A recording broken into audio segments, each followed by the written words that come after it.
Hi friend, good evening. This is Ravi and watching my Z study. दोस्तों, discuss करेंगे 4 important point. पहला हम लोग डिस्कस करेंगे कि कौन सा पेपर के ऊपर में आप ज्यादा टाइम इन्वेस्ट करोगे, ज्यादा फोकस करोगे to create a good score. Point number 2 पे हम लोग डिस्कस करेंगे कि आप जहां से भी प्रैक्टिस कर रहे हो कोई भी पेपर के लिए, जो क्वेश्चंस को आप प्रैक्टिस के लिए यूज कर रहे हो, आपको यह जानना जरूरी है कि वे क्वेश्चंस आपका एग्जाम का लेवल को मेंटेन करता है या नहीं, यानी कि आपका एग्जाम के लिए वो इंपॉर्टेंट कितना है। इस चीज को आप कैसे वेरीफाई कर पाओगे, इसके बारे में हम आपको समझाएंगे। पॉइंट नंबर 3 पे हम लोग डिस्कस करेंगे कि जो कुछ स्टूडेंट्स गए हुए थे सुप्रीम कोर्ट में, चैलेंज किए थे, आप भी जानते हो उसके बारे में, कि सी टेट जो वैलिड हुआ है उसको लेके, और आज सुप्रीम कोर्ट में उसका सुनवाई था।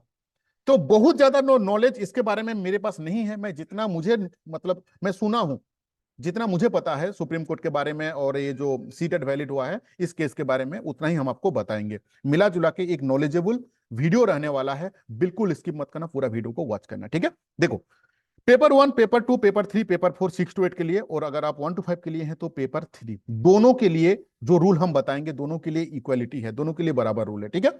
तो देखो, ऑलरेडी पेपर 2 के ऊपर में आप कैसे तैयारी करोगे, इसके ऊपर में मेरा वीडियो बना हुआ है। पेपर 3 का तैयारी आप कैसे करोगे, इसका भी वीडियो, डेडिकेटेड वीडियो बना हुआ है, ठीक है। आज मैं सबसे पहले आपको समझाऊंगा कि पेपर 4 का तैयारी आपको कैसे करना है, फिर मैं इन तीनों से, इन चारों को मैं कंपेयर करके आपको बताऊंगा कि किसके ऊपर में आपको ज्यादा ध्यान देना चाहिए, ठीक है। थोड़ा सा पेशेंस लगा के वीडियो को देखना, थोड़ा सा लेंदी होगा। पेपर 4 जो है ये आपका खुद का सब्जेक्ट है, यानी कि यहां पे जो भी चैप्टर्स है ये आपका नोन चैप्टर है, जिसके बारे में आप ऑलरेडी पढ़ चुके हो। जैसे फॉर एन एग्जांपल पेपर 2 का अगर मैं बात करूं तो यहां पे जो काव्य ग्रंथ दिया हुआ है, नोवेल्स के बारे में दिया हुआ है, जो नाटक के बारे में दिया हुआ है, आप जिंदगी में कभी पढ़े ही नहीं है। तो इसके बारे में भी हम समझाएंगे कि जो चीज हम कभी पढ़े ही नहीं है उसको हम अच्छा स्कोर कैसे कर सकते हैं, ठीक है। तो ये पेपर 4 जो है, आप ऑलरेडी सारे टॉपिक को आप जानते हो, इसको आपको कैसे तैयारी करना है, क्योंकि यही है आपका रामबाण जो आपको नौकरी दिलाने में हेल्प करेगा मैक्सिमम से मैक्सिमम, ठीक है। पेपर 4 में अब देखो, अब पेपर 4 का सबसे पहला ये चीज जान लो। देखो, कहां गया, हाँ, जैसे एक एग्जांपल दे रहा हूं, आप अगर साइंस से हैं तो साइंस से रिलेट कर लीजिएगा, अगर आप आपका लैंग्वेज से हैं तो लैंग्वेज से आप रिलेट कर लीजिएगा। सबसे पहला चीज क्या करोगे कि भारत का इतिहास का स्रोत जो दिया हुआ है, इसका कंसेप्ट आपका क्लियर होना चाहिए। कंसेप्ट क्लियर करने के लिए क्या रास्ता है, मैं हमेशा फ्री या सस्ता वाला ही ऑप्शन हमेशा बताते रहता हूं सबको, ठीक है। देखो, सबसे पहले क्या करोगे, क्योंकि जब तक आपका फंडामेंटल चीज क्लियर नहीं होगा, देश स्वाधीन कैसे हुआ, जब तक आप वो पूरा कहानी नहीं जानोगे, देश स्वाधीन के बारे में हम कहीं से भी क्वेश्चन करिए आप उसको आंसर नहीं दे पाओगे। सबसे पहला काम क्या है कि उसका फंडामेंटल चीज को क्लियर करना, जो कि पेपर 3 में पॉसिबल नहीं है। वहां पे ऑल मतलब ऑपोजिट रूल लागू होगा। चैप्टर वाइज अगर कंसेप्चुअल चीज क्लियर करोगे तो जिंदगी में कंप्लीट नहीं हो पाएगा पेपर 3, वो भी मैं बताऊंगा। सुनो बस, ध्यान मतलब पेशेंस लगा के। इसके बारे में आपको टॉपिक वाइज आपका कंसेप्ट क्लियर होना चाहिए, जिसके लिए सबसे बेहतरीन प्लेटफॉर्म मेरे लिए, अगर आप इकोनॉमिक, अगर आप मजबूत नहीं हो फाइनेंशियली, अगर आप कमजोर हो शुद्ध भाषा में, तो आप YouTube का यूज करो। YouTube में जाके लिखो कि प्राचीन भारत का इतिहास का स्रोत। एक वीडियो नहीं, 1000 वीडियो नहीं, लाखों वीडियो फ्री ऑफ कॉस्ट में डाला हुआ है। उन वीडियोज में से कोई एक बेहतरीन से बेहतरीन एक जो चैनल को पकड़ लो, जिसको आपको अच्छा लगता है, उनसे समझो चीज तो कि कहना क्या चाह रहा है। अगर आप फाइनेंशियली मजबूत हो तो झारखंड में काफी सारे कोचिंग हैं जो कि वीडियो भी प्रोवाइड कराते हैं। थोड़ा सा फी महंगा है, आप जाके इजीली ज्वाइन कर सकते हो। कोई भी कोचिंग खराब नहीं है, सब अपनी जगह पे बेस्ट है, ठीक है। देखो, अब इसका कंसेप्चुअल चीज क्लियरिटी के लिए आपको क्या करना है, आपको वीडियो आपको देखना है। दूसरा चीज, आपको एनसीईआरटी का अगर पॉसिबल है, क्योंकि देखो मैं एनसीईआरटी का बात क्यों कर रहा हूं, अगर आप पीजीटी का बच्चा हो तो आप जानते हो कि इस बार जो वेरी रिसेंटली जो पीजीटी का परीक्षा हुआ है, हिस्ट्री, ज्योग्राफी, हिंदी, इकोनॉमिक्स में ये 4 सब्जेक्ट का मैं करवाया हूं। मोर देन, इतिहास में तो मोर देन 80% क्वेश्चंस जो है ना, एकदम डायरेक्टली एनसीईआरटी से था। इसीलिए एनसीईआरटी को माइक्रो लेवल पे उसको ध्यान दो। वही एक ओनली ओनली वही है जो कि बचा सकता है हम लोगों को। तो आप इसको क्लियरिटी लेने के लिए, अगर हो सकता है कि क्लास 6 से लेकर 12 तक का, क्योंकि उसके ऊपर मैं है नहीं, क्लास 6 से लेकर 12 तक का जो एनसीईआरटी है, उसके अंदर पे जो प्राचीन भारत का इतिहास का स्रोत के बारे में जो भी चीज लिखा हुआ है, आप उस चीज को आपको पढ़ना है। अब इसके लिए क्या दो तरीका है, या तो अगर इस टाइप का कोई भी मार्केट पे बुक है तो आप इजीली उसको ले लो, नहीं तो आप खुद से अगर एनसीईआरटी का 4-5 बुक को रिसर्च करके कर सकते हो तो वेरी गुड। ऐसा कोई भी बाध्यता नहीं है, आप कहीं से भी कुछ कर ले सकते हो। नहीं तो जो बच्चे मार्केट में भी किताब सही से नहीं सर्च कर पा रहे हैं, ना 4-5 गो किताब जो एनसीईआरटी का पढ़ नहीं ले पा रहे हैं, मेरे से आप ले सकते हो। आप लोगों के लिए एक मिनिमम फी में मैं नोट्स बना के हजारों बच्चे को मैं दे चुका हूं।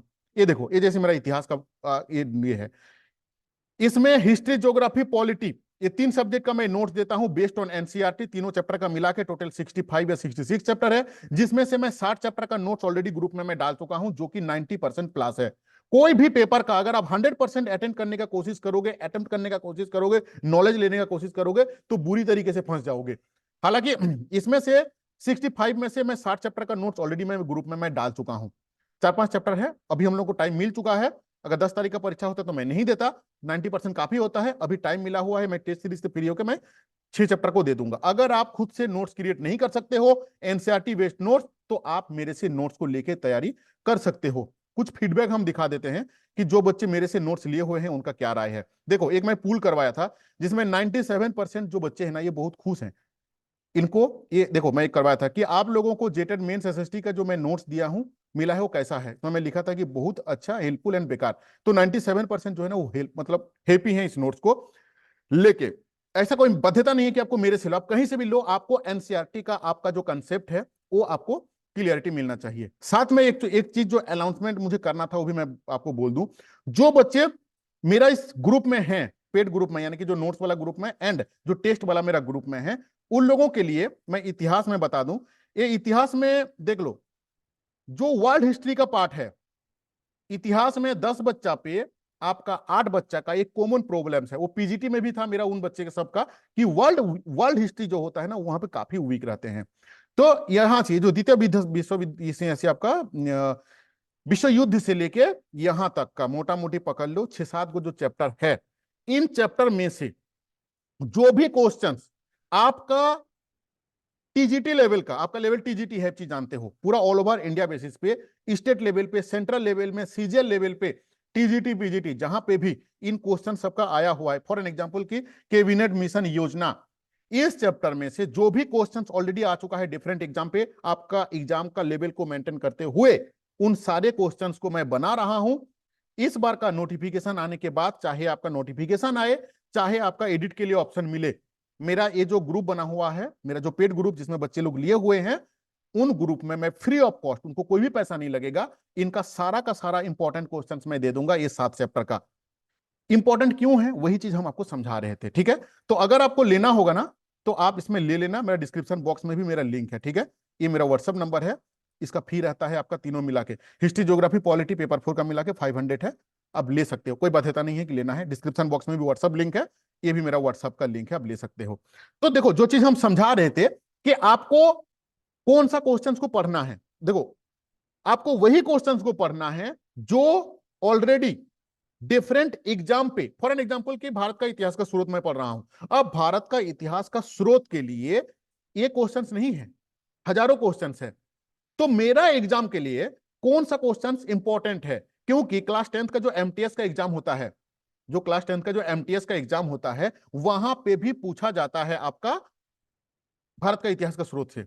सब चीज को समझो, भारत का इतिहास का स्रोत से पीजीटी लेवल में भी क्वेश्चंस था, भारत का इतिहास का स्रोत से हम लोगों का यहां पे भी डाला हुआ है। तो आपको कैसे आप डिफाइन कर पाओगे कि मेरे लेवल का, मेरे लेवल मतलब क्या है, कि ये जो हम लोगों का 6 to 8 का, ये जो 6 to 8 का जो लेवल है, इसका लेवल क्या है, इसके लिए क्या रास्ता है, इसके लिए एक बेहतरीन रास्ता जो मैं सोच के, जो मैं समझ पाया हूं। देखो, मार्केट पे कुछ बुक्स मिलते हैं। पहला चीज, जो भी बुक मैं दिखाऊंगा, इसका मालिक मुझे बिल्कुल भी नहीं बोला है कि प्रमोशन करो, मुझे अच्छा लगता है इसीलिए मैं बोलता हूं। ना कोई मैं डिस्क्रिप्शन बॉक्स में दे रहा हूं कि इस लिंक से खरीद लो जाके, तब जाके हमको 10% का कमीशन मिलेगा। मैं जिंदगी में कभी कोई लिंक नहीं डालता हूं और एक का बुक नहीं दिखाता हूं। यूथ कंपटीशन का 2 बुक आता है, एक बुक है जो कि देख रहे हो यहां पे लिखा हुआ है पीजीटी, देखो टीजीटी अंगुली जहां पे है, उसके बाद आपका पीजीटी, यानी कि टीजीटी पीजीटी का लेवल का जो भी एग्जाम हुआ है, आपका जो लेवल है ना वो पीजीटी से भी कम नहीं है। टीजीटी पीजीटी मोस्टली इक्वलिटी रहता है, ठीक है। तो जितना भी टीजीटी ग्रेजुएट लेवल का जो भी एग्जाम हुआ है, ये डेडिकेटेड, ये बुक है ना, ये भूगोल का ही बुक है। इसी तरीके से आपका इतिहास का भी आता है, इसी तरीके से आपका सिविक्स का भी आता है। इसमें पूरा मतलब पूरा का पूरा आधुनिक मध्यकालीन सब कुछ डाला हुआ है। वर्ल्ड हिस्ट्री नहीं है, इसीलिए मैं वर्ल्ड हिस्ट्री का मैं खुद से बना के आप लोगों को मैं दूंगा। इन बुक से आपको वही पढ़ना है, इस बुक के अंदर पे वही रहता है जो ऑलरेडी डिफरेंट लेवल एग्जाम पे, आपका लेवल का जो एग्जाम हुआ है वहां पे आ चुका है। इसीलिए मैं आपको पूछा था ना कि जो क्वेश्चंस आप पढ़ रहे हो आपको ये जानना जरूरी है कि वो क्वेश्चंस आपके लिए इंपॉर्टेंट है कि नहीं। ये आपके लिए तब इंपॉर्टेंट रहेगा अगर वे उस लेवल का एग्जाम पे क्वेश्चंस आया हुआ है। मार्केट पे कोई भी बुक पढ़ सकते हो, मुझे कोई तकलीफ नहीं है, लेकिन अगर आप थोड़ा सा पैसा इन्वेस्ट कर सकते हो तो इस टाइप का बुक को आप जरूर लेना। ऐसा नहीं है कि सिर्फ यूथ कंपटीशन का, इनका राकेश अग्रवाल का भी आता है, घटना चक्र का भी आता है। देखो इसमें ना दो बुक है और एक बुक मैं आपको दिखा रहा हूं। देखो एक है आपका यूथ कंपटीशन का एसएससी का, ये है आपका सामान्य ज्ञान के लिए, सामान्य अध्ययन का। इसके अंदर में history, geography, physics, physics, chemistry, पूरा साइंस, पूरा एसएसटी, मैथ, रीजनिंग, सारा चीज है।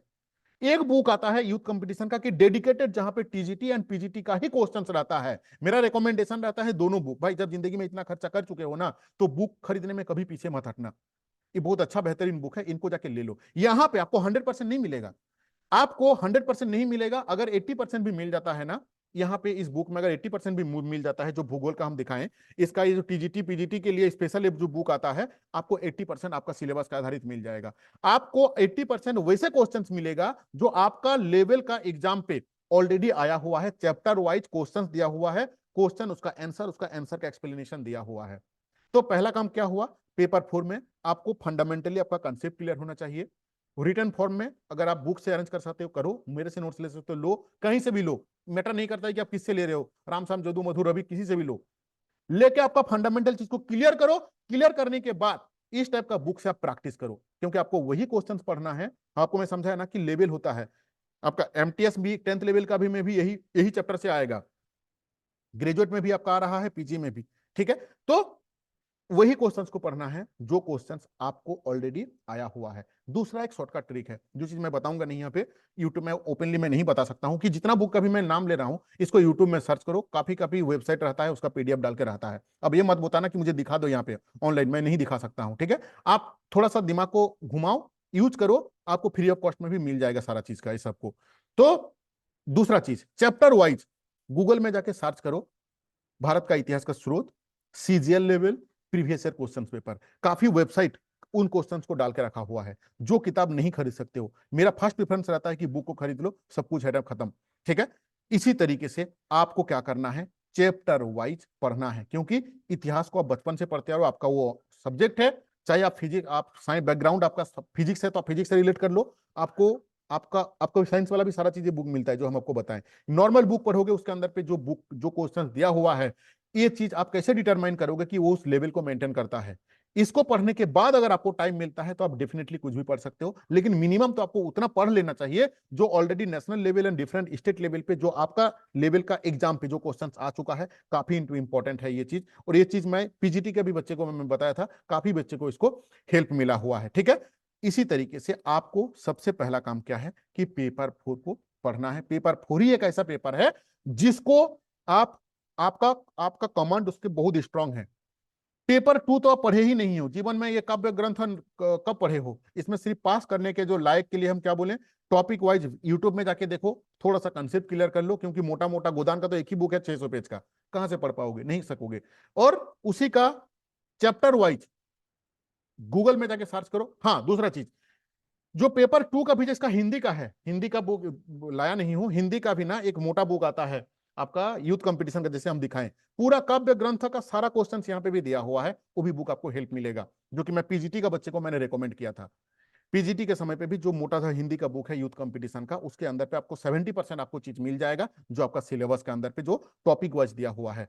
उस बुक में से गोदान जो है, फॉर एग्जाम्पल गोदान, गोदान में से कौन सा क्वेश्चन पढ़ोगे, लेकिन गोदान में से वो चीज पढ़ के जाओ जो ऑलरेडी टीजीटी में आ चुका है, डिफरेंट लेवल का टीजीटी, नॉट ओनली आपका जेएसएससी टीजीटी, मैं होल टीजीटी का बात कर रहा हूं, पूरा सेंट्रल लेवल का, डिफरेंट स्टेट लेवल का। इसी तरीके से आपको दिमाग लगा के पढ़ना होगा। प्लान जो तैयारी करोगे ना, अगर आपका प्लानिंग सही नहीं है, नॉर्मल आप पढ़ रहे हो continuously, so I think you will not gate a good result. आपको थोड़ा सा दिमाग लगाना होगा।